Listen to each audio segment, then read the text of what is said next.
Það er auðvelt að stofna nýjan reikning hjá Dropbox. Maður þarf að tengja það við virkt netfang. En á forsíðu Dropbox finnur maður tengil til að ná í app fyrir snjalltæki. Þar uppi í hægra horni er sign in ef maður er þegar búinn að búa til reikning. En annars býr maður til nýjan reikning þar fyrir neðan.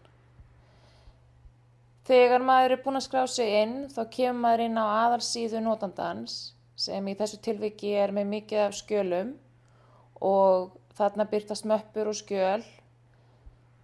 Ef við förum hérna í vinstri listan þá sjáum við að file er efst fyrir neðan kemur photos. Þar er hægt að sjá allar myndir sem geymdar eru inn á reikningnum.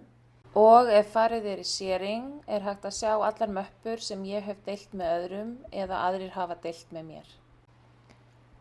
Ef við kíkjum svo hérna aftur á aðalsíðuna þá sjáum við að fyrir ofan er flýtileið til að hlaða upp skjölum og annað til að hlaða upp möppum. Þarna er flýtileið til að deila möppum með öðrum og í ruslafötunni má finna skrár sem búið er að henda og hægt að endurheimta. Ef smellt er á skjal eða möppu þá birtast fleiri möguleikar fyrir þetta viðkomandi skjal eða möppu. Síðast en ekki síst, ef smellt er á nafnið upp í hægra horni þá birtast stillingar og þarna skrá maður sig út.